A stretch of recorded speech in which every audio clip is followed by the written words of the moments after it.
Hello, welcome to the Beat Drop Podcast. I am GSD. I am here again with Fortuna, Sinistar, and Cloves. And today we're going to be talking about gig prep, prepping for gigs, how that can differ depending on the situation, get into some differences with just how we all do it differently. Yeah. Differences. Different things. Things that are the same and things that are different. Yes. So let's start with just a little bit background, talking about what we do. Let's start with Crystal. Cloves, tell us about your performances and stuff that you've done. Well, right now I just DJ, so I play off of USB, record box, and CDJs. Prior to that, I was actually, I guess you would call it a digital DJ. So I used Tractor and X1 controllers. Prior to that, I played live sets. So Ableton, I had Novation Launchpad, Launch Control XL, and then before that, I used to DJ with Ableton. So I would play full tracks with my APC 40.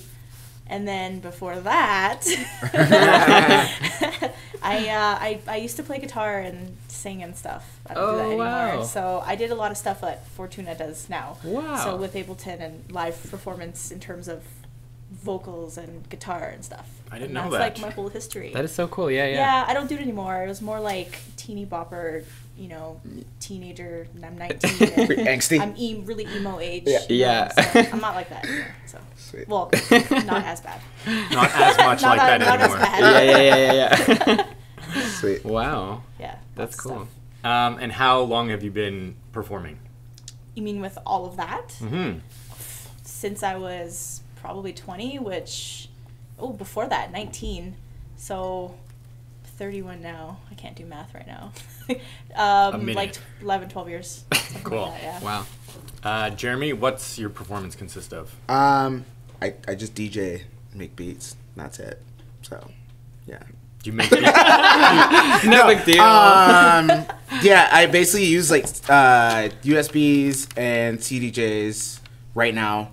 That's like my main thing. And then, before that was vinyl. I was on vinyl. I have an extensive vinyl collection that I used. And then, before that I was straight up like producing. And, But live? You don't. I wasn't doing anything live, Yeah. it was just basically me, going to the homie's car and saying, "Hey, check this out." Nice. So then I started. I got into DJing a little bit more, and then here we are, freaking 15 years later. So nice. Yeah, Wow. Yeah. So that's kind of the gist of it. We're actually really old. Yeah. Not like it, but we're really old. Yeah, we're both the same age. We're both 31. Speak for so, yourself. Yeah, we're out there. This one's the baby. Yeah. But that's pretty much like where I was at with my whole gigging and all that. So it's just literally just been DJing. So Okay. yeah. And Gabe? Well, I have a similar journey, kind of like Crystal, actually. But right now, I play live. I've never DJ'd. I learned to digital DJ with Tractor. And I loved it, but it was kind of like, I don't know. So I don't know. I just always like playing my own stuff. And I generally play keyboards, kind of drum machines.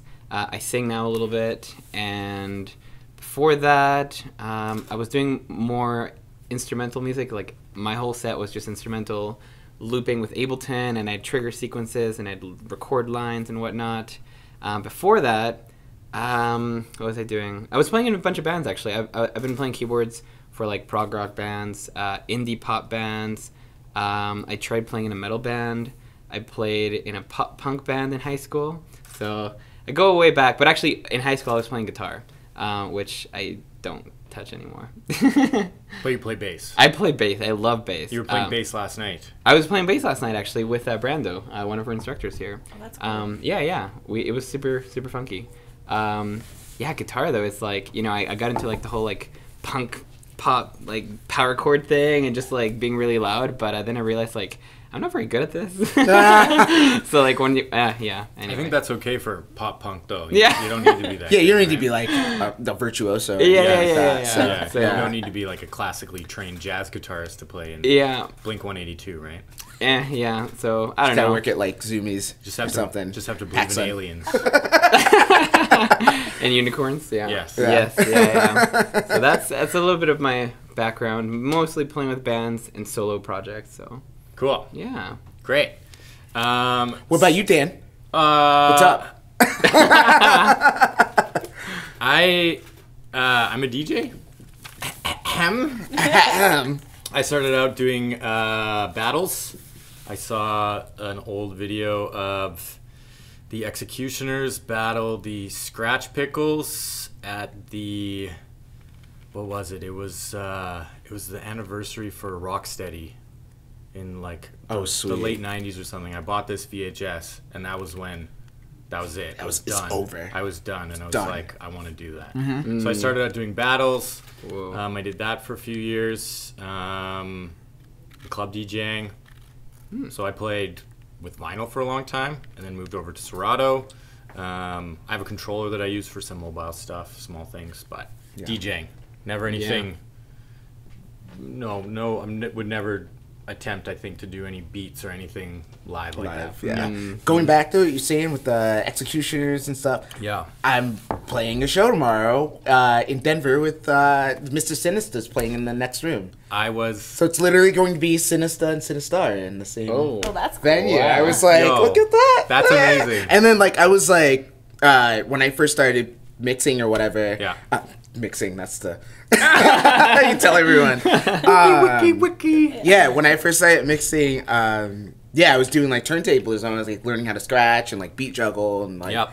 drum juggle. So I had all the, like the dirt style breaks Yeah. and all those crazy stuff. So yeah, that's cool. Like, nice. yeah, I got the scratch DVD and I was like, That was to it. learn to DJ from like Z Trip. I'm like, Is that what got you into DJing? yeah, I was like listening to dance music and Yeah. then like kind of, watching other people DJ, going Yeah. to places like Movement in Detroit and all that. Totally. And seeing all that. I'm like, whoa, I want to do that. It's Yeah. Like 16, you're Yeah. impressionable, you're Yeah. angsty. You're I got yeah. like I wanted to learn how to scratch, but it was such an ordeal. Like yeah, it's, still, you gotta still work. an ordeal. Oh yeah, it's still an ordeal. well, yeah. Now there's beat machines attached to it, so Yeah. now you gotta like learn how to use that. You gotta Yeah. make it unique. You know Yeah. what I mean? Yeah. Yeah. You can't just Yeah. walk in with 2 plates anymore, man. You gotta put a show on. Yeah. You know? That- People that- watching. That's actually interesting. Like, what was everyone's inspiration to start? Like, what made you go,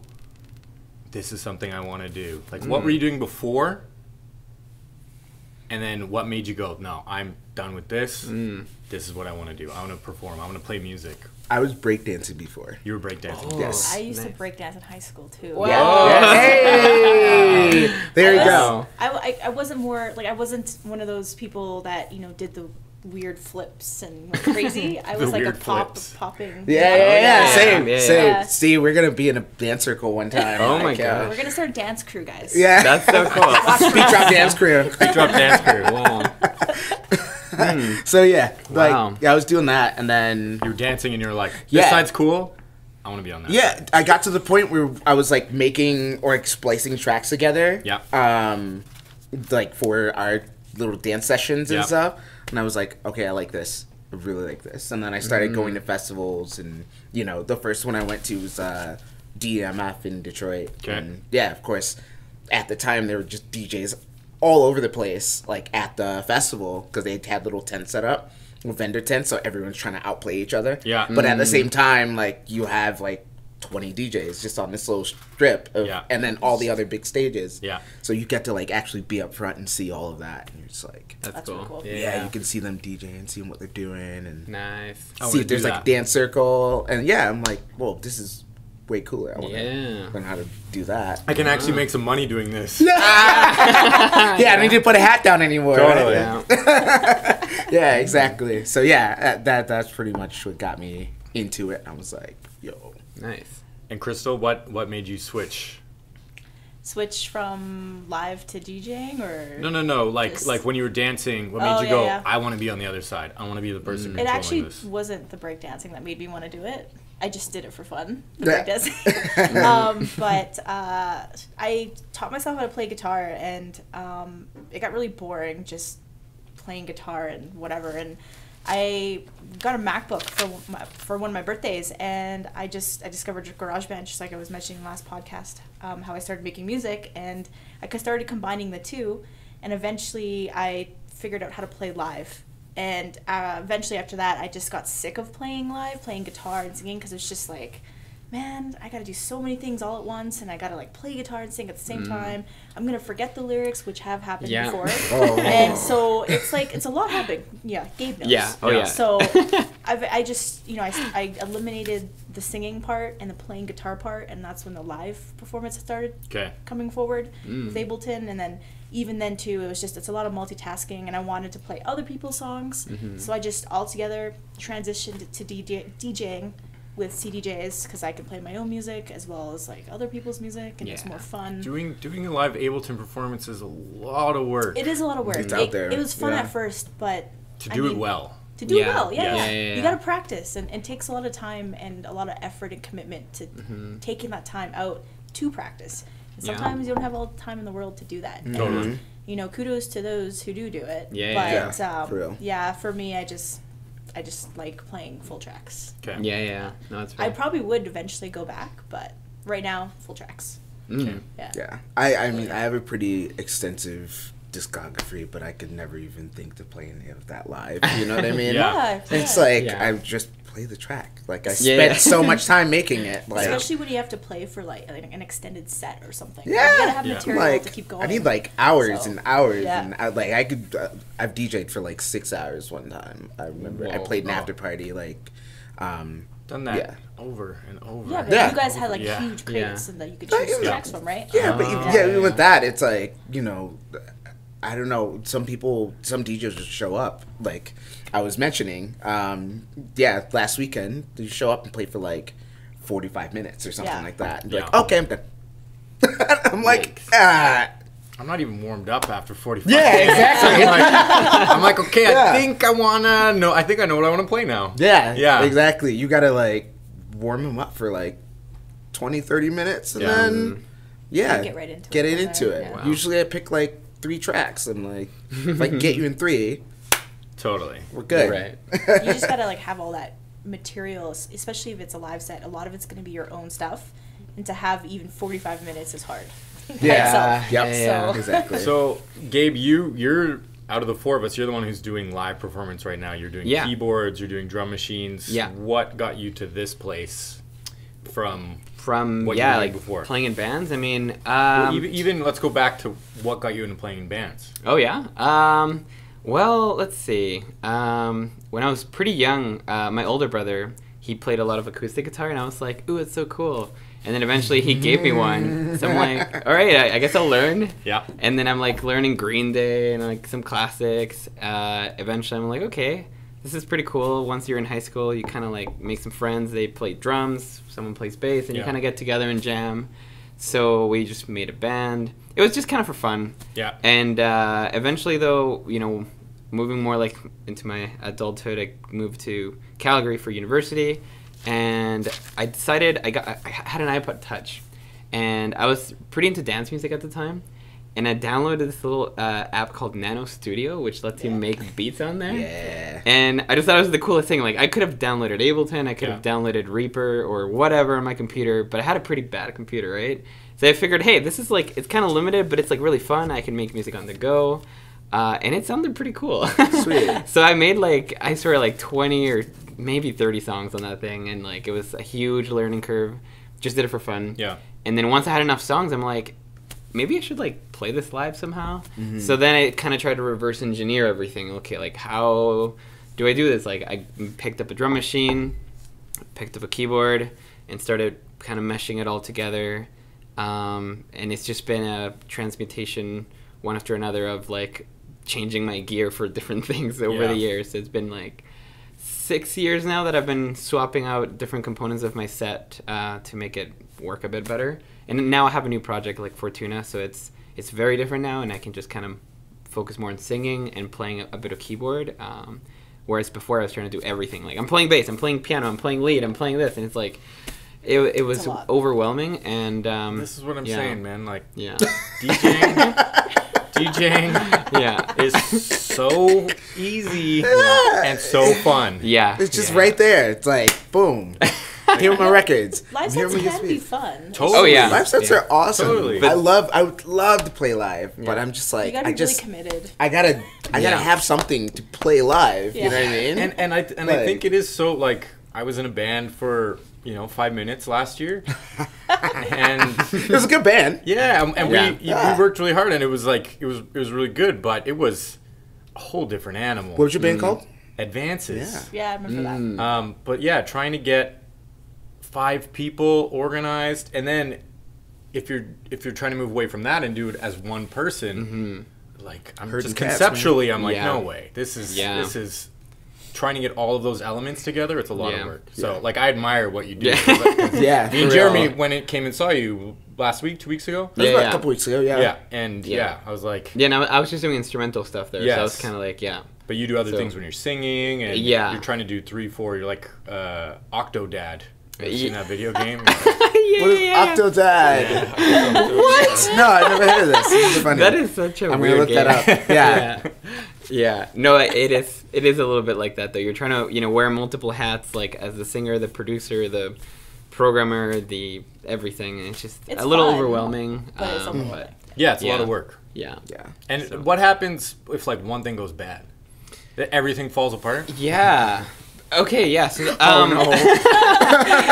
that's kind of the thing where like I have a system now that just can't fail. Like can't. Okay. It just doesn't. Like it's perfect so that no matter what happens, if I miss a cue or something, it's like something's always going. Okay. I was using Ableton for a long time, but I've had computer crashes. I've had Ableton glitch out and do weird things, and like in the middle of the set, I'm just like, leaned over on my computer. Sorry guys, just one sec. Oh my god, the amount of stories I could tell you about that.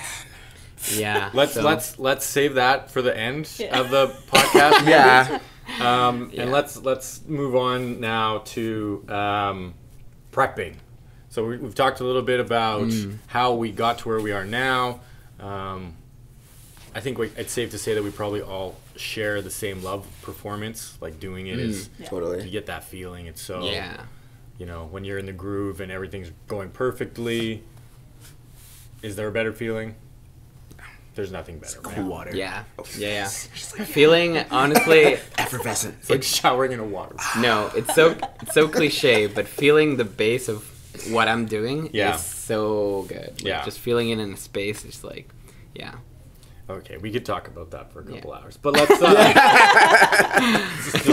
We'll do a feels podcast. Have the new age music playing in the background. Like. Play Enya and just talk about how music makes us feel. Let's start with opening sets. So back to how we prepare for gigs. There's different types of gigs because we have similarities and differences in how we perform. What we do to get ready for an opening set. Who wants to start? I've been starting lately, so these guys should go. Yeah. Okay, well, I was kind of on a rant, so I guess I'll go. Let's see. So she's got stuff to say. Yeah. Usually the kind of sets I do are, as a singer-songwriter or like, solo performer, I usually do like 40-minute sets max. I don't do super long ones, so I'll plan out my songs. Sometimes I plan out like an improv part where I do like an intro improv, outro improv, and I organize everything right now on an Electron Octatrack, which is a sequencer, drum machine type of thing. So I have all these banks and patterns for my songs, and it's kind of meticulous to set up, but once it's set up, it's done. So I can actually like pull that up every time I'm ready to do a gig, and I can reorganize my songs right on there. So it's kind of like working with a computer, but not really. And why do you prefer this over working with, say, an Ableton set or something? Well, so there's a lot of reasons. So first thing is when you're on stage, and you're talking to the sound guy, you're talking to the venue, and you're doing setting up everything on stage. I just want to flip a switch. It's on. It's working. I don't want to log into my computer and it's like, hey, we have an update for you. You should restart your computer. And like, hey, this program's not responding. Force quit. I don't need that right now. So for real. Yeah, simplicity. So that's a big one. Yeah. And then the other one is that this machine does a lot of like really fancy stuff that you can do in Ableton, but there's a lot of workarounds to get that to happen in Ableton, like playing a phrase of music and automatically loop without me telling it. It's kind of weird, but it's like the drum patterns will be going off. The sequencing. Yeah. Like I'll sequence some drums in, and I'm playing keyboards, but it automatically like just records my keyboards and loops. Okay. So, which is something with Ableton, you have to like hit record, hit play, and I don't have 3 hands, like.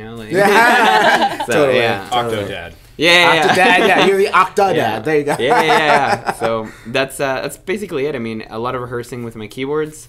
So, is there a difference between getting ready for an opening set and other sets? Like when you're doing a live performance, it's kind of different because. Yeah. Do you change the kinds of songs you're going to play? Do you change the kind of stuff you're going to do? Totally. So it depends on the kind of night, right? Because, I mean, I'm sure even for you guys, for DJs, like you have a night where it's like there's a kind of theme, like there's like, I don't know, a genre or something that you kind of like going for. So I try not to go too hard if the night isn't about that. Yeah. Or I might bring it and, play my harder songs if the night is appropriate for that. Like I opened for a punk band and some rock bands like I don't know, it was like a month ago, so I was like, okay, I'm gonna play like all my hard stuff and just like crank it up, and it was fun. But when I'm doing more like low-key chill electronic stuff, I'll like play more of the quieter stuff and just stuff. For what I have, right? And I want to see your all Enya cover set. Amazing. Yo, that's what I want to check out. So, but yeah, it'll depend. And what's nice about like playing live is the way I have it set up is I can play the same songs I've written, and I can change the keyboard patch and not make it so abrasive, right? Okay. I can make it a little bit more intimate or dialed back and just sing a little bit differently or whatever. So it's kind of freeing in that way, but it just means that I have to be a little diligent with my notes for my sets. Yeah, so. And Jeremy, how do you get prepped for an opening set? How does it differ from something else? It's been a very long time since I've done opening sets. Not to be somebody's so successful, life flex. Famous. But humble brag over in here. terms of because like in terms of doing opening, because I did one last September. Yeah. And there were only like literally 3 DJs on the bill, but I of course playing the opening set. You have to play the long set. You have to play for the 2.5 hours and things like that, or you have to play for like an extended period of time. So you have to figure out the flow of how you are going to go from the beginning of the night into the next person. Yeah. If you're not necessarily the headliner, but if it is just 2 headliners, you go from you all start like really light and just kind of build it up as I go along. I try to do like 15-20 minute increments over the course of like 2 hours. Little chunks, I think the longest I've played is 2.5 in terms of getting an opening set together, right? So, I like, actually, scratch that. 4 hours.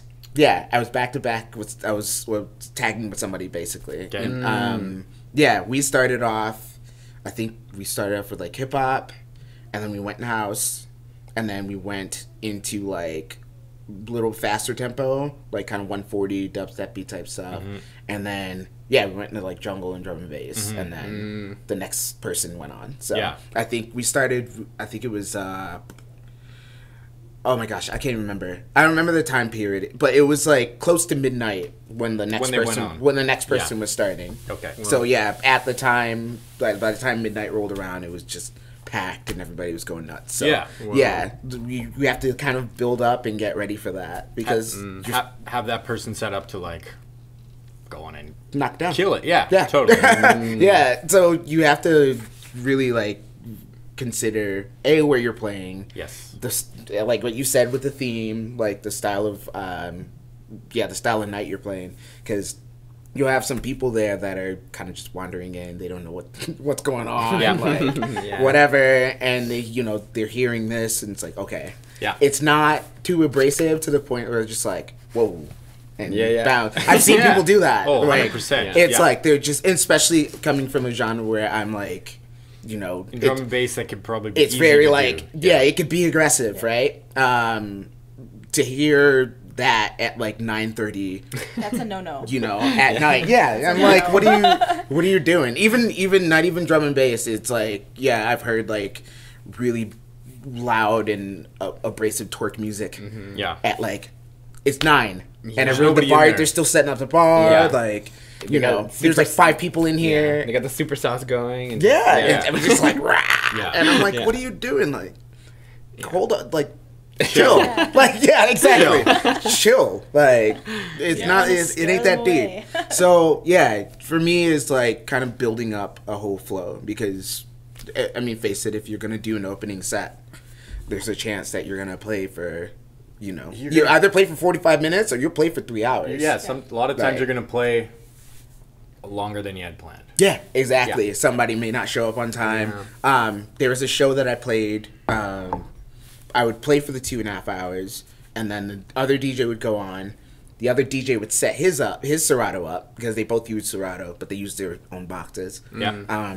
He would set his Serato up, and then between the time they were all setting everything up, I would have to jump back on for like 15-20 minutes because they need to prep up, Yeah. get ready, Yeah, the transition. set up, Yeah. make sure everything's working, Yeah. but they wanted to keep the music Yeah. flowing, right? So that has a lot to do with that, and You can't come on and play 15 minutes of bangers in between other 2 guys. You gotta like try to keep, unless It that's what depends. they're doing. It depends. That's what they're doing. Keep that. the night called for it, Yes. right? Yeah, like yeah. because if the next person, if the guy if there are 3 of us, Yeah. and then the next guy was about to go on, and this guy's already like Yeah. brought the energy up, Yeah. like there's no tomorrow, I can't bring it back to an opening set again, right? Totally. Yeah. So I gotta bring it for 20 Keep minutes. that momentum. Yeah, and I've done that many times, and that's like, that's important too. It's like you gotta know when to draw them, You got to be paying attention to what's happening around you. And Yeah. I mean that's kind of obvious in any sort of DJ set. Like,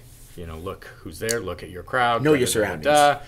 But especially when you're playing with other DJs, Yeah. real. Yeah. I'm playing boogie records. House guys playing after me. Maybe it's nice to play a little like ease into some 4/4 Yeah. stuff right before he goes on, Yeah, so he yeah. can just get into his groove Yeah. and not Yeah. mess that first kind of mix up. Also, Yeah. never, ever play headliner's music Yes. in your set. Yes. That's We'll talk about that. That- at Why the do you end. do this? We'll talk about that at the end. Like, this has happened to me, That's like, brutal. a few times. Like, Someone's they book playing me, one of your songs. and they're playing, like, recent stuff. And I'm like, in the back of my head, I'm like, okay, I have more unreleased stuff that I could play. Like, this is not that that's big a of a faux deal. pas. Yeah, it's not that big of a deal, but I'm screaming in the back of my head, literally. I'm Yes. like, why are you playing this? Yes. Yikes. If you booked me, Yeah. I'm like, Yeah. what was the point of you booking me? Yeah. No, that's like, that's a for kids out there. That's a big lesson. Is Don't do it. Play the headliner's songs when you're opening up for that person. It's yes. No matter what it is. I don't it's care if very it's from rude. 99 Yeah. or It's from very rude. last Yeah. week. Just find some other stuff to play. Yeah. Yeah. Yeah. Okay, Crystal, how do you get ready for an opening set? Just like everyone else said, it depends on the night. And your time slot, of course. But really, you should be prepared for anything. For myself personally, I don't really play outside of techno, Yeah. and I haven't played an opening slot in a while. Yeah. Yeah. Actually, Headliner no, gang. Headliner Yeah. gang. I think the most recent one was there was 3 of us, and there was a headliner, and then there was an opener, and then me. Yeah. So I'm Sorry. like a middle Who's the headliner? If you might pray tell. non-compliant. It was Okay. non-compliant. Yeah, DJ Shouts to Shiva. Lisa. Yeah. That was a really fun show. So, I mean, let's just use that night as an example. You had to find music to kind of that's not super banger, kind of, and but not really like Enya, I mean, you're going from a little bit higher, and then all of a sudden you're dropping the groove again. people are gonna get bored and like walk out, or you're gonna empty the dance floor, and you don't want that. So you gotta find something like happy in between. Also, like what Jeremy said, don't play the headliner's music. So it's a big no-no. Even a remix, not even that somebody else did of one of their songs. Oh my god, that's even worse. Like that's the death kiss right there, man. Like, for real. Yeah.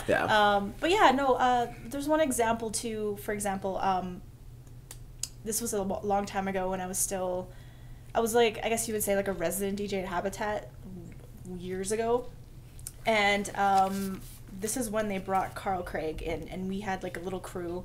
It was called Frontier. And it was myself, Nomad Black, Emerance, and Russell, so Power Shark. And they asked us to open for him, so we had to work together and collect tunes that were good for opening to whenever he was playing. Yeah. But the unexpected always happens, so his flight was late, and then he wanted to have a shower after we landed. So he was about an hour late. Ooh.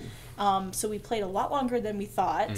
Probably like 5 hours between the three of us. Yeah. We were just all tagging and everything. And so that was unexpected. So we had to adjust to the night, and it was great. Like we started really, really slow. Like I'm talking in terms of house and techno, I'm talking like 110 BPM. And then we went up to like 120, like 2 or 3 maybe. And then, that was a great time for him to like mix into, but yeah, you gotta be prepared for anything, and especially totally. Example, Yeah. The flight's late or they want to have a shower. Yeah. So it's just you Yeah. gotta have a variety in your crates, so Yeah. That's interesting. Yeah. I find this really interesting because, like, obviously with like a DJ show and like a live performer show, like depending on the scale of the live show, it's very different. Like, for example, when you guys are passing off and stuff, like the music's always going. Yeah. And I love that. But at a live show, it's usually like, okay, this band's got to tear down, this other band's got to hop on. Meanwhile, I'm going to play my iPod's, like, uncle's rock music for 20 minutes. Yo, P.S. Shout out to sound guys who play dope music in between bands. Yeah. For real. If you're one of those Like, sound guys, you know who you playing are. really dope stuff in between band setting up and doing sound check. For real. Thank you very much. Yeah. It's important. Yeah. And as someone who has DJ'd a lot of those shows, who's played in between bands, rock shows, all kinds of things, Openers Club, what up? Yeah. Hey. Yeah, like, I always find that to be important, you know what I mean? Like, preferably there's a DJ playing good music in between bands, but if you're a sound guy and you got your Spotify or SoundCloud going on and you're playing something fresh.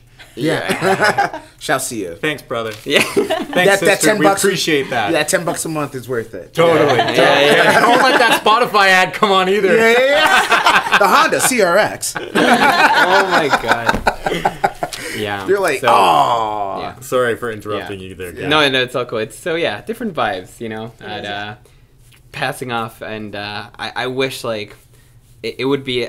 It's kind of difficult because of the logistics of setting up all the instruments and stuff. Yes. But like I do appreciate when we have a set and it flows and everyone's got like their station set up and then the other guy's like tearing down or whatever. So Well, yeah, and that's like I think one of the things you learn when you're DJing in clubs pretty near the beginning of that process is, it's got to be seamless as possible, right? Those changeovers, it's one of the first that you're so nervous, you're unplugging stuff and trying you to don't get wanna, like- somebody and that's actually another reason why I stepped away from computers. But we'll just talk about that later. okay. yeah. But yeah, that's an important thing to learn is it's not just about you're starting, let's say you're opening still, right? You're starting, but if when you're ending your opening set and switching over to someone else and you mess it all up and everything's a disaster, everything you did, It's for nothing. irrelevant. It's not the journey. It's irrelevant, It's not right? the journey, it's like- the destination, bro. Totally. I just also want to emphasize too,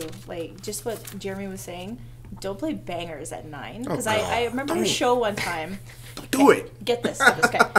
I remember a show. I think it was like 9:45, 10 p.m. and there was happy hardcore playing. Like, Was it a happy hardcore show? no, Oh, it okay. was not. Like hard And style, or? like hard, like hard stuff that you would see, with Candy Raver Kids with like Yeah. rainbow stuff. Yeah.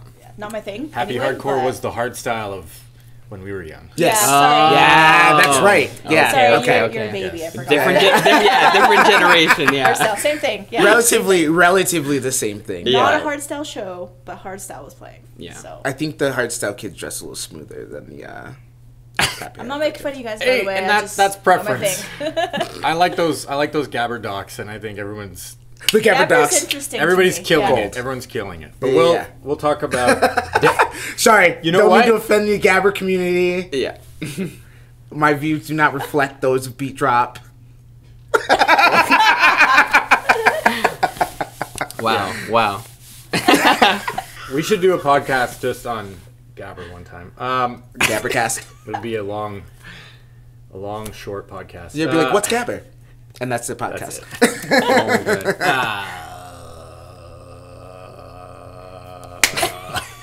God. Here, I'll get a point. Playing between bands. Yes. If you're DJing, yeah, you gotta like play stuff within that realm of what you got Right. booked for. Totally. Yeah. Yeah. Totally. When I was opening for when I was playing between bands back in my short college years, I would play I was playing between emo bands, but they were like, "Hey, you DJ? That'd be cool." Like they didn't know anything about DJing whatsoever Totally. or whatever. So I was at the time I was playing a lot of soulful house. So there'd be this like screamo band playing literally like an Atreyu ripoff band. Yeah. And yeah, here I come. Soulful House. Just yeah. Grown Wow. in sexy grooves. Something- Yeah. It's still like grown in feeling- sexy disco grooves. Wow. Still So- some feeling in it. Just Yeah, like emo. yeah, but I mean, they were Emo like, "Hey, this is cool." I guess like they didn't, like I Yeah. said, at the time they didn't know that much about it. But how did you feel when you left that night? You were like, okay. I was like, "Okay, Yeah. that's a gig, right?" Like, That's so interesting. Paycheck's a paycheck sometimes. yeah, hey, listen, yeah, that happened. And one thing that was cool about it was that sometimes after those gigs, I sit and think about it. And I'm like, all right, so I just got paid the same price that those 5 people just got paid. Yes, that's Yeah. another thing. Hey, yeah. Yeah, we want to talk about live performance DJing. Yeah. I don't quit your band though. No. Don't fire No. everyone else. Like, But it's just ni- it's think nice. about that. But I mean, Yeah. like, I don't know. Yeah. I That's a don't good know way. why DJs get paid so much more than bands, but Because because don't even I have a theory though. don't mess with that. Don't make it hot. I have a theory. It's because there's lots of alcohol involved. People want to dance. They buy more alcohol and get drunk. They buy It's nachos nightclubs. and wings. well, yeah. and you know what I will say too is, it's obviously and it's a little wings. bit different than opening, but Can you? No, at the bar. Oh, I'm thinking like more drum and monkey thing, you know? Oh, I meant like nightclub. Like, Yeah, no, nightclub, Yeah. okay. I was like, I That's wish it. they had nachos and wings Yeah. at Hi-Fi. Or No, like no, Habitat. Hi-Fi, I'd be no. like, That's different. no, you would have the home and away wings at Hi-Fi. Yeah. no, dude, it's a club, man. Nobody wants to eat chicken wings in the club. Nah. Cut the check, sorry, man. Yeah. I'll be your All right, culinary. all right. All right. I don't remember what I was talking about. Okay, let's move on. Next. I just want to add one more thing to opening sets. As someone who's opened, I don't even know, hundreds of shows for headline DJs, to me, always the best thing that you could do is, if you're playing and the dance floor's filling up, and right before that headliner's coming on, everybody's like, you have them just at simmering, right? You have them simmering where everybody's kind of dancing and having a good time, but they're ready and they're just like, somebody Yeah. kick it up, right? Yeah. And you leave it, and I think that's a really important thing for an opening DJ to learn is to be able to hold back. You know what I mean? Like, try to keep it at that point, try to time everything perfectly, and then keep it at that point so that headliner goes on, bar's full, everything's popping, but they're like On the edge. just shaking for it, and then the headliner goes on and everything That's goes what, off. That was my Holding goal back. when I opened for Richie. Yeah. Richie Houghton and Hi-Fi. Yeah. Yeah, so I did play a little bit of faster music to kind of get everyone pumped up. Yeah. But I didn't go over the top. Yeah. That's when he came on and he just Exactly. pounded it. Exactly. It was Find that like balance. it was the best show. It was Yeah. so good. And you know what? That's kind of a perfect segue into Headliner. headlining sets, how that differs. And let's start with Headliners Club over here. Jeremy, why don't you go first? All right, so usually when I'm getting ready for a set, a regular set, I usually pick regular. Yeah, it's like regular Saturday. You should start calling an opening set a set light. Yeah, a set light. I'm usually like, I pick 3 tracks. Yeah. So something to open with, like if it's a long set, maybe an ambient thing, like, just something to warm them up for a few minutes, nothing too crazy.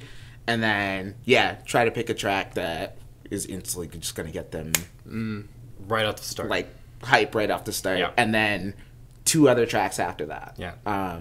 And if I can get them in 3 or 4 tracks, You're then good. pretty much wing it the rest. Yeah. I know all the tracks that are with me. Yeah. Like, if it's something new, like, I try to study it as much as I can as I go through it, and then go from there. Mm-hmm. And, that's basically it. Like, as long as I can get them in that little set, Yeah. then everything else. I try to figure out transitions, too, because sometimes in my sets, I like to change tempo, but I have tracks that can do that, so I don't have to necessarily, like, try to go, okay, mess with this effect here. Yeah. Cheaters. And then that effect. Oh, Cheaters. Cheater tracks. how's it cheating? The cheaters? They're not cheaters. The other person made the track. I'm just going to throw in this little cheater. It's not a cheater. Someone else made the track. Now, I didn't put it in, like, Ableton and, like, pitch it down or anything. It was like, no, there's a track. I have a track that would, like, I have one that goes from 160 to, like, 130. Totally. Yeah, you know what I mean? And have No. that. And then, like, that way, that's my segue to go into, like, 130 tracks. And then I have another track Yeah. that goes from 130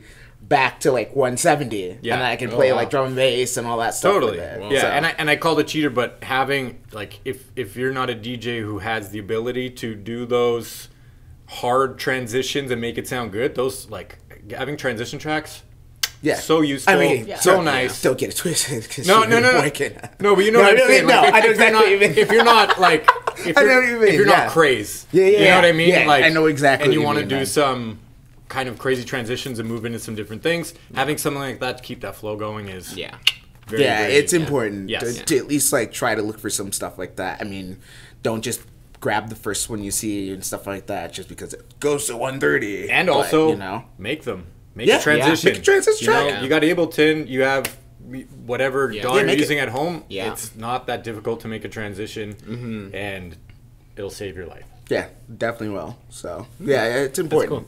Definitely important for that. And then I usually try to pick a track that is to like close completely. Like, I try to You pick pick a your track. closer track. Yeah, Yeah. I'll pick a closer track, or I have like a folder of closer tracks. Yeah. Nice. And yeah, that's pretty much like how my sets are set up. Like, depending on what the night is, when I'm playing, Yeah. where I'm playing. Yeah. Like, yeah, if I, But you really know those starting, middle, kind of end points. Yeah. Yeah, Yeah, yeah. yeah. Even with the midpoints, like, I've been focusing a little bit more on the middle point. Yeah, yeah. Because like I said, once you get them in 3 tracks, it's like Yeah. you're winging it until you get to that middle section. Yeah. Because, like, a headliner slot, it's They're like usually anchors. Yeah. Yeah. Headliner slot's usually like an hour and a half, 2 hours. Like, you're playing about 2 hours or so. Yeah. So it's like that's where you want to be. Like, you want to get to the midsection of your set. You want to get to that hour. Yeah. Or that 45 minutes even. Yeah. And just have that and then go into the next thing. Totally. So, yeah. So, because sometimes the headliner slot means you just have to shut the whole thing down, So, gotta be ready for it. Tear the roof off. Tear the roof Right, off. yeah. Yeah. Let it happen, Crystal, what do you do? I just want to add to Jeremy what he was saying about studying your tracks. For me, I really like to know my tracks that I'm playing, just in case something happens. I don't know, emergency or something. I don't know what anything could happen.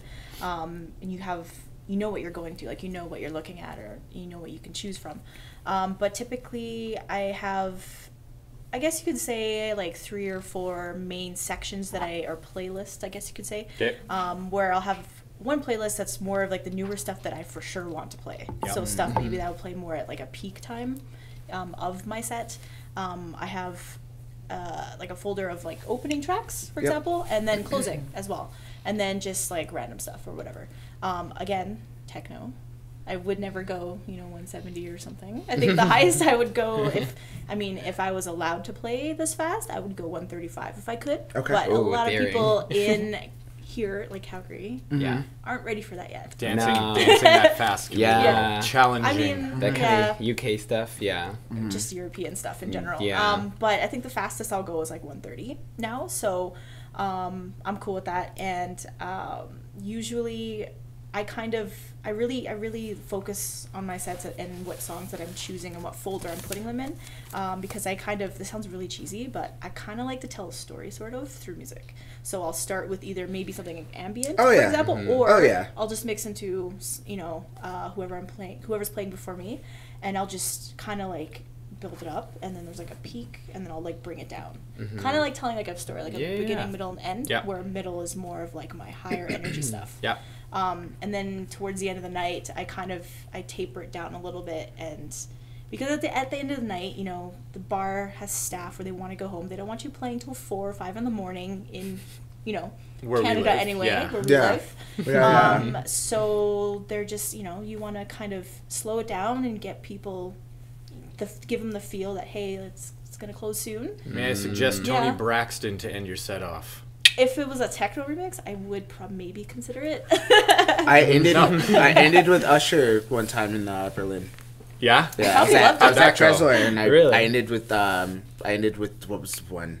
You Make Me Wanna. Yeah. Did Yeah. they like it? Did they Oh like yeah, it? yeah, they were all into Yeah. it. They were still talking about they're like, remember when you closed with Usher in Trezor? I was like, That's it. That's a Damn. daring move. yeah, I was like, Well, that's an interesting thing with ending your set with, depending on how the party is, right? Because sometimes, like, if people are going crazy, you may have planned, I'm going to ease it down a little bit, calm things down for the end of the night. But sometimes you're looking out there and everybody's Still having fun. going crazy, Yeah. and you're like, I'm going to bang it out till the very last minute and then I've shut it sometimes- off, kill it at the end. So, leave them wanting more sometimes.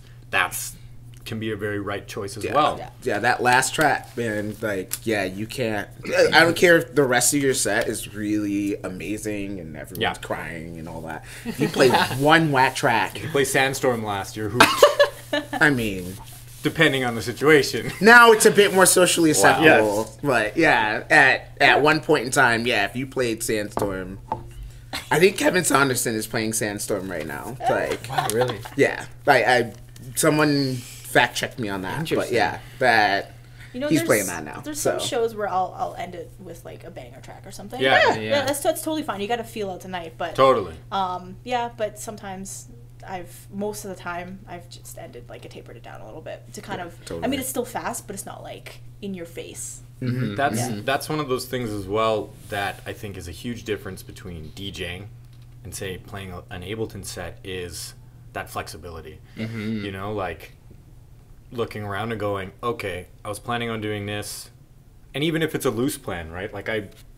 play pretty loose, like not, some people will set their whole setup from start to finish, which is totally okay. But, being able to look around and go, okay, Sandstorm's not my go-to finisher. Yeah. I'm gonna play Enya instead, right? And just knowing when that moment is right. Yeah. I closed in.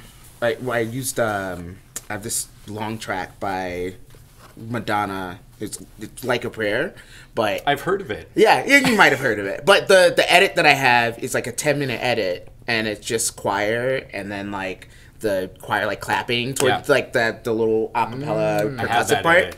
edit. Yeah, the Mike Simon Eddie edit. Yeah, so I played that at the end of my set during South by Southwest. Yeah. And it was like 2:00. Everybody was like ready, the bar is ready to go. They're like, yo, you have to shut it off. Like, cops come and like cite us and like, give us a ticket or whatever. So I shut it off while that's playing, and everyone's kind of like, oh, well, like the bar is like, nobody knows this song. Like, come on, like whatever. Nobody knows this song? Nobody knows this song. Like, come on, chill out. Like, everyone calm down. Everyone leave. Somebody, like, they were still singing the song after I turned it off for like 5 minutes. Yeah, for 5 minutes. So, like, somebody would stop and then, or like they would sing the hook, and then somebody else would start singing the next verse, and then everyone else started joining in on the next verse, and kept going and going and going, and yeah, it was like the craziest thing that I've ever experienced. It's like being like in a boy band and you stop singing in the mic and the crowd's loving you and singing you just your hold the song. mic right in front of Yeah, That's literally what happened. I was just like, I just shut it off and everyone's still singing. And then it was next verse, hook, next verse, hook, and I was just like, wow. We're all just standing there just like, whoa. That must have been cool though. Yeah, it was like a crazy experience. There was a point in time when I think me and Yvonne were doing Saturdays at Hi-Fi. I don't remember. But there was a point where we were finishing the night off at the club on certain nights of the week. Mm-hmm. And I was always ending with Last Christmas. Oh. And this was like once the lights went on, it was the GTFO song. But it was always funny because everybody was in you play that song and everyone's in a good mood. People are like dancing with each other. Which is funny. It's like the darkest song like ever. Is it? If you could read the lyrics to Last Christmas. No, I've never read it. Last Christmas, I gave you my heart. Yeah. Then the very next day, you gave it away. Yeah. This year, I'm facing my fear and giving it to someone special. Yeah. That's so depressing. Sad. Pretty sad, yeah. That is wild depressing. Yeah. But it's such a... It's so upbeat, right? Yeah. I love tracks like that though. They're so upbeat, but it's like the darkest lyrics. The like juxtaposition, yeah. What's the one? Well, I'm not gonna get into it, but what's the one? Foster the People, Pumped Up Cakes. Oh yeah. Yeah. Oh, Watch those lyrics. Yeah. So, yeah, Yes. I'll leave it to that. Yes. Anyway, No, that's a good point. That's but all the upbeat songs, they're like, oh, this is great. Like, everyone's just got the hook. But they wrote that song to basically be like, hey, hipsters, You're dancing to a dark. You'll dance to anything. Yes. Because you think this is hip. Yeah. Yeah. Good point. I Will Always Love You, Whitney Houston. That's everyone's wedding song. Yeah. That's a breakup song. Yeah. Yeah. That's is that the one that's a Dolly Parton song? That's a Dolly Parton Yeah, song. it's a Dolly Parton song. But it's a breakup song. But everyone's dancing the first dance of the wedding. I Will Always Love You. It's a breakup song. I'm like, Bad luck. Yeah. First dance at my wedding? Last Christmas. Last Christmas. Yeah. Yes. Gabe, do you have anything to add to headlining sets? How you prep? It's obviously different when you're doing a live set for DJing. It's a little bit different. It is. Yeah, it's such a different world. I think one thing that we do share for sure, though, is like kind of like the closing. Is like depending on how the night is going.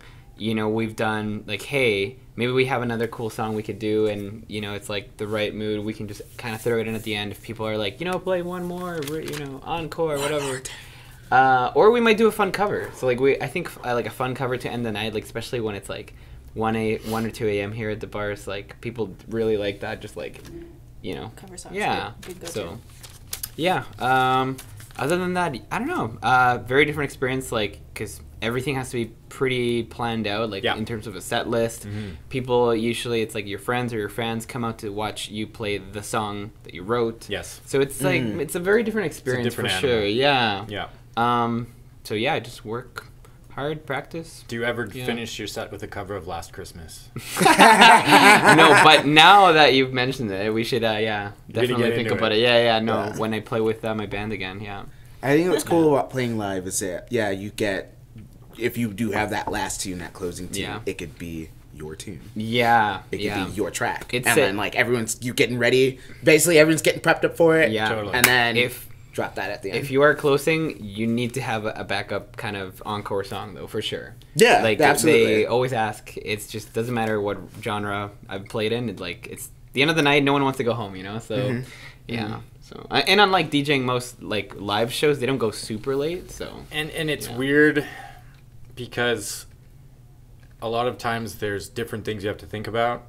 You have to think about the guy who owns the bar that who's there, who wants everybody gone because of payroll, right? The guy who has been working the door all night, he wants to get out of there sometimes. So you're like, they always want to get out of there. Totally. But it's that balance between having a really good night where hopefully everybody's going to make a lot of money, right? Who's working in the bar, and balancing it with letting everybody go home at a reasonable hour if that's a priority for them. Yeah. It's funny, they'll flash the lights in the club and we'll go on, off, on, off, off. Totally. That's Switch totally. man. That's your cue. You don't want the angry sound guy coming up and cutting you. Yeah. That's the miserable sound dude. I played a set at Meme Festival last year, and there was, I guess, 2 rooms. There was a patio area, which is where I played, and then the main club area. And I was only supposed to play for an hour and a half because it was outdoor. You didn't want any noise complaints. There was a seniors home like down the street, playing at like really late, and actually people were still out there, and I just kept playing and playing, and I played for I think just over 2 hours instead of the hour and a half, and I stopped my set. I ended with a great track, and people were yelling, play one more. So my go-to track, I played a trance track. Sweet. Trance. Which one? Frick, I can't even remember what it is. I think it's like Back to Something by Yves. I don't know. I have to look it up. Okay. But yeah, it was a trancey track, and Children by Robert Miles. No. They loved it. So yeah, I mean, like, playing like a a banger track at the end. That was a perfect example for that. Nice. An encore, I guess. Yeah. Play one more track. Yeah. That was cool, and that ended on a good note. Nice. But yeah. And then And Last then, Christmas. Back to it. You know what? Got him. Might find like a techno version of that, and I'll actually throw it in, or I'll remix it myself. Yep. Yeah. Yeah. We should just all do That'd be like cool. our own remixes. Yeah. Last Christmas. I'm gonna Download the Last Christmas people. Beat Drop EP. Yeah. Last Christmas remixes. It's always funny when you can find the correct remix for you. Like I have a pretty good house remix of some Smith song, and in my brain it's like I would never play a house remix. Like you write that down on paper, and I'm like, nope. That sounds horrible. Never ever happening. Uh-huh. And I just found this one on SoundCloud one day, and I was like, that's really good. Somebody did a really good job. It's not for my regular kind of things I would do, but there's a time and a place for this where people will be like, oh, I know that song. Da da da da da. Yeah. Totally. Anyways, you guys will all feel that when we put out our Last Christmas. Yeah. Let's end this podcast with disaster stories then. Yeah. Let's talk about the bad stuff. Oh, let's. I'll give everybody Juicy. one chance to talk about something disastrous that has happened when maybe your prep went bad, maybe when you did something that you shouldn't be doing for an opening set, maybe you're headlining and your Serato box explodes on stage, something that, things go wrong, and then finish with how you dealt with that and hopefully how you remedied it, because bad things are going to happen when you're playing. It's never going to stop happening, but learning how to deal with those things is the thing that's, I think, makes you a really good performer and a professional. Gabe, let's start with you. Yeah. Okay. Gosh, I mean, when you're playing in a band, a lot of cables get unplugged really fast. So I think, I don't know, that's a common thing where, you kind of step over someone and you might, I don't know, turn on their pedal, or you like almost kill your bassist swinging your guitar or whatever. Nothing too terrible has Why are you happened. swinging your guitar so much? No, because Live shows you play. when you're playing like pop punk, you're like jumping around, you're like true. hopping on your Do amp. you do that thing where you swing it around you? And then... Yes. I Yeah. want to see yeah. this. No, I no. want to see this. But no, I think those are pretty mild issues when you're playing live. Okay, you plug in the cable, you're good to go. I think the worst experience I've had, which I kind of referenced earlier, was preparing for one of my instrumental live sets where I'm playing drum machine synthesizers and Ableton Live, and I had like some backing tracks which were really important In your Ableton in set. Ableton, an Ableton set, and something happened halfway through my set. It was like a 45-minute set, and everything was going really well, super smooth. I'm like super pumped. Everyone's like, "Whoa, this is cool!" And then my music just cuts off. Well, part of it, because like my playing is still going, my drum machine's still going, but Ableton is like, nope. And I'm like, okay. And then I kind of like lean over, and it's like all my wave files are like blank. And I don't know. I should have like double checked it. I don't know what happened. There was like a glitch when I must have like opened Ableton that session. It didn't load it properly. So I'm up there like, you know, okay guys, let's take a break. I don't know, like, you know, you can play some, I don't know, a guitar cover and just like sing a little bit while I figure this out. And I just kind of like did some techie troubleshooting for like 15, maybe 20 minutes to kind of get the thing going and finish my set. May I ask a question? Super brutal. But they paid me well, so I was like, okay. They don't hate me. Did you have, this is something I always try to tell kids who come through the school, is when you're going to be DJing, when you're going to be doing anything live, have everything shut down, start your computer up, turn your programs on, don't have things sleeping, have a set open. Did you have some stuff open and then just open it up? I don't remember. I'm usually very cautious with that stuff. Like I'll usually reboot my computer and like start a new like Ableton thing opened up, and I don't know. It was just I think the problem, and I've never done this kind of set list ever again because of that problem, is that I had a million little wave files that were separate wave files, as opposed to having one big wave file and chopping that up. Because you know Ableton is like, it's kind of techie. Loading 500 samples instead of one. That's just yes. Instead of having one chopped up sample and like having start and end points, I had like separate little individual reference files, and I don't think it liked that. No. So I've never done that again. Long. You're actually not even using Ableton at all in your life. Well, not now, and not at all. Yeah. I actually will be using it again soon, just for visuals. Yeah. For Max for Live visuals, but no audio. I'm just like, maybe if I'm doing something simple, but like, I don't know. Maybe it's my computer or my process, but I'm like, that sounds like a nightmare. It's risky. 15 minutes on stage, just troubleshooting, and people are looking at you like... Yeah, no. So, have you done this before? yeah, exactly. Yeah, that's not a good feeling. Yeah, so that was, a little embarrassing, and just like, not Can fun. I add to that, and can I go next? 'Cause it Yeah, kind of totally. segues right into that. Go for it. So I had something very similar happen, and it's odd that you say that, because the exact same thing happened to me. Really? Where my WAV files were gone. It was just blank. So I think it was an actual glitch within Ableton. Maybe, at the time, this is a few years ago. Did you start everything from scratch, or were you? I did, yeah. I just like Gabe, I'm very cautious with that stuff. I'm very cautious with all my programs and my computers. But yeah, I was supposed to play, I was playing at Habitat actually, and way back when, and it was my first time playing, like DJing with Ableton. Yeah. And, your first time? My first and last. Oh. So, so I have computer trust issues now because of this. So, and I'm sure you do too. I think we share those computer feelings. trust issues. Yeah. And, that's actually an interesting thing to tell like a record label or something. You're like, I just want you to know I have computer trust issues. Before we start this thing. No, just for live playing. Yeah. So, so I went up there, set everything up as normal. Had a sound card, my MIDI controller, like Launchpad, all that. And the first song, maybe 2 songs into it, literally only like 10 minutes into it, everything just stopped.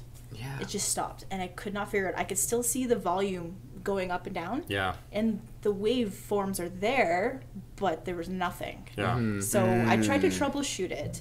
I started my computer over again on stage while the guy who played before me came back up and just started playing, right? So I started again, and it worked, but maybe like the 4th song in this time, like maybe 2 extra songs later, it happened again. Oh. So 2 times now. So I'm like, oh my God, this is so freaking stupid. So at that point, I said, you know what? Russell, my buddy Russell, he played before me. I'm like, just play my set. Like, this is just gonna keep happening. And this was my mistake at the time, and obviously, like, I was a big time noob back then, but I didn't have a backup, so I didn't have a USB with songs or anything like that, and I wasn't able to DJ. Your computer goes, that's how I play. I don't have any other music on anything else. Yeah. So that was kind of when I stepped away from playing or DJing with Ableton. it came to the point where I started to gain that trust again a little bit a couple years later, with playing live sets. And I haven't luckily had any issues at that time playing live sets, like just looping and things like that. But still, there's always like the issue where you got to reach over and plug it in. Yeah. And, well, sorry, crap in. Hey! Beep it out. Yeah. I don't think they heard that. We'll just use that beat drop sample. Let beat drop in. Yeah, So, you're still but- plugging stuff in, and it's just so annoying. And now Yeah. I just show up with the USB, and I have a backup USB, and Yeah. literally anything that goes wrong is just a USB. And this equipment you're playing on, it's not your equipment. It's up to the club to keep it all up to date. So, Yeah. For And, sure. and for that kind of problem, you had like you obviously rehearse this at home, right? did, like, yeah. Yeah, because same for me. But then when you play the show, it just it glitched out. Yeah. Yeah. At home, everything was perfectly fine. I don't know. And It's so yeah. weird. Yeah. So computer It's Murphy's trust Law. issues. Yeah. Things are always going to be perfect Yeah. at Yeah. home. When you get home after the gig, everything's going to work perfectly. But the moment you need it to work, Yeah. disaster. Yeah. Yeah. I have one anecdote after Jeremy. So Mine is more along the lines of human error than it is actual, like, prepping for a set and then it going wrong. On the CDJ, there are two buttons. One is a green button that says play. One is the orange button that says cue. oh, Now, there are certain times in It's like my driving. DJing journey, yes, be very confusing. where you step on the brake when you want to step on the pedal, and sometimes you step on the brake while the car is moving very quickly. So, for I instance, see where this is going. yes, I'll be in the middle of a set, and I'm like, okay, not only am I hitting the wrong button on the wrong CDJ, I'm hitting the cue button. The wrong button on the wrong CD. Yes, not hitting the wrong button. I mean, not even I'm not even hitting the right button on, like, I'm hitting the right button on the wrong CJ. So Yeah. I'm hitting, like, the cue button Yeah. while this tune is playing. Yes. And everyone's So going ham. Just for those who may And- not know what happens when you make this mistake. It goes back to your last marker point. Or, The beginning of your song. yes, it will make a new marker point to wherever you hit the cue button. right. Yeah. So, yeah, Yeah. I've had that happen in the dead of a party, Yeah. basically. You couldn't just play it off it either. No, you can't play it off. It stops, like, Yeah, it stops. full stop. You can't just go, it doesn't go back to This the is track. this you know is what I mean? similar to in Serato. I've done this many times when I'm just not focusing and I will load in a new track One track that's on the playing. track that I'm already Yeah. playing. See, okay. See, that's the thing, though. Like, but with Serato, it's like if you load it in, Yeah. it's gonna play. Oh yeah, they're it'll gonna just keep playing. Yes, and it'll but play everyone goes something like else. this. Yeah, they're like, wait. What? Yeah, but Hot tip though, hot tip. Play it off like nothing happened. Don't Yeah. ever like look like you did anything wrong when you're playing. Yeah. You can't play that off when you're on CJ. No. Yes. can't You do hit the that. cue button on there, you're just like, But you know what though? you're like, "Ah." You know what though? That's such a common thing too. I feel like everyone has done that at least once. Yeah, They're but so Oh, close it to each happens. other, you know? It happens. yeah, it's a common thing. But like, at the same time, it's just so Yeah. embarrassing. Yes. Yeah. Because it's like you're really like you're about to mix this next one in. It's like It never you got it in your gets head. less embarrassing. Yeah, and you're like thinking about that so much, and then your hand just goes, Yeah. Oh. and then it goes, "Ear," Yeah. and you're just like, Oh. You're like, Oh. what happened? What happened? Is it the CDJ? I've I just seen, hit Q. yeah, I've seen world class DJs do it. Oh, yeah. I've seen Yeah. Everybody does it. homie from around the way do it. And it's but- always you're playing, you're performing, and you're just like, you start thinking about what you're gonna have for breakfast tomorrow because you forgot to have dinner, and then boom, last Christmas. yeah. So that's basically like I got a that's mine. Quick but- question for Serato, actually, because I don't use Serato. Do you have an option to like lock the decks? Yes. Okay. Yeah, you can lock the Yeah. deck. So I know Lock your Tractor, decks. Tractor, you Yeah. can do that so that if you accidentally do Yeah. that, or you load a track on the track that's playing, it'll say deck is locked. Yeah. Please press stop first. My homie Audit, shout out to Crazy Juice. He Okay. we used to play together at a night, and he had such an issue with doing this that he played with locked decks because he would do it so much. So he would always play Yeah. with locked decks. Mm-hmm. I just find it so frustrating. It's gets you out of the flow, and messing up once every in a while. Like, I don't care. Yeah. I just play it off like nothing happened. Everyone's like, And you're just like, yeah, I'm DJing. Honestly, they don't No know. mistakes. They don't know the mistakes that you make. You'd be like, oh crap, I like did this or something, and they're just like still dancing and You're playing on drinking. Eternal all night and make nobody notice because nothing's working. Sitting there like messing with the knobs and Serato DJ. Yeah, that's like, but that's the one I'm like, that is my If the music clincher. stops, you're gonna know. Yeah. Yeah. I mean, there's some other ones like the USB. Like I've had USB issues, but you switch that cable and you're fine. Let's. Yeah. We're gonna get to the point of finishing up here quickly, but you said you had one more anecdote you want to Oh, share. Yeah. Well, it's super short, but recently we were hosting a indie electronic night, live performance and such. But most people using Ableton Yeah. and such. A good buddy of mine, played with him multiple times, and that night he was headlining, closing, and his laptop gave him the blue screen of death. Oh no. And you're just like, well, it's like the end of the night. Everyone's waiting and like, yeah, come on, let's go. And we're like, No. I I hope you backed up. You're back up. and like, what do we do? Like we already all played. All of us. Was it a PC blue you- screen or a Mac blue screen? It was a PC blue screen. Okay. All of you, Yeah. you said that, and all of us just felt that. I know. Yeah, in our hearts. We're I just know. like, I know. Oh, you poor person. That Yeah. sounds so brutal. No, he's still hurting over that, for sure. Yeah. Oh yeah, I It's, would be. That's like. Did you It. back his stuff up though, so he didn't lose everything? No, actually, I believe he lost a bunch of stuff because there was something wrong with his hard drive or something. But Lesson number Yo. 2. yeah, Yes. So, yeah, Back Back up. up. Back up. Back You're up. back up. backup. Yeah. If- Cloud storage is a thing. No matter Yeah, how good time your machine. preparation is, if you don't have it backed up, You are done. you're hooped. You're gonna have to But do it all over. you got to again. do it Yeah. over. And speaking of backups, it's definitely a good idea if you're a live performer to have some kind of, hey, I got my tunes on my iPhone or something to Yeah. at least play some music at the end of the night, because at that point we're like, well, it's a little early, but there's no more music. That's actually So, where yeah. I wanted to just leave us off. Going back to the beginning, is come prepared. Like whether Yeah. you're opening a set, whether you're headlining, whether you're playing in Real. between bands. It's something we talk a lot here about to a lot of the students, is come prepared. Be prepared for whatever they may have. Find out what you're going to be playing on. If you're DJing, find out if the club has turntables, if they have CDJs, if Yeah. it's okay for you to bring your controller if that's what you want to play. Be prepared for what the standard is in your place. Like in my bag, I have my laptop, I have Serato records, I prefer to play on turntables. I have CDs just in Yeah. case I'm going to have to play on CDJs. It would be smart for me to have USB sticks. I usually have one at least with music on it. Yep.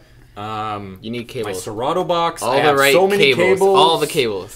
Like, Yeah. even if you're a record box DJ and you're just showing up with USB drives, have 3 drives, have I do some actually, cables in yeah. your bag. Yeah, just a couple in case. drives. I usually keep them You know, in like that link different cable places, doesn't work. too. Yep. Yeah. The Like- Ethernet cable, yeah. Yeah. Just be prepped. That's very, very, very important. Also, too, those little adapters for your headphones. I've had a lot of people ask me Ah, for the to DJ borrow Lego those. brick. Yeah. Yeah, And don't ever lend that to anybody. yeah, you will never Ever. get it back. I'm sorry to Yeah, anyone there you go. whose I have right now. You 100% have stolen everybody's. Oh yeah. Whatever, man. You'll get another one. I'll give them to you. Like whatever. Like Yeah. Yeah. yeah. But I mean, you'll feel the benevolence will rise way more when you know you have everything backed up Yeah. on your person. Oh, yeah. It's like you lost a drive. Oh, don't worry about it. I got it in the cloud. That just happened to me.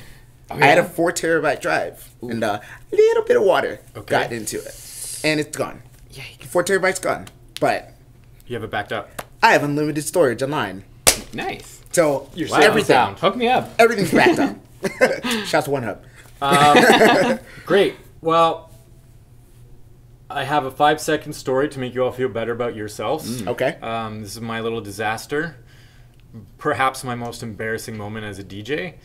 I was here in Calgary at Commonwealth, and I was opening up for the world famous Beatnuts. And at the time, in my set, I was regularly playing Jenny from the Block by Jennifer Lopez. And I was in a groove, party was going off, and if you don't know, that song has the same sample that the Beatnuts had used for their hit Yes. Watch Out Now. And so I played about, I don't know, 15 to as soon as I played it, I hit play, it was going, and I was just like, oh no!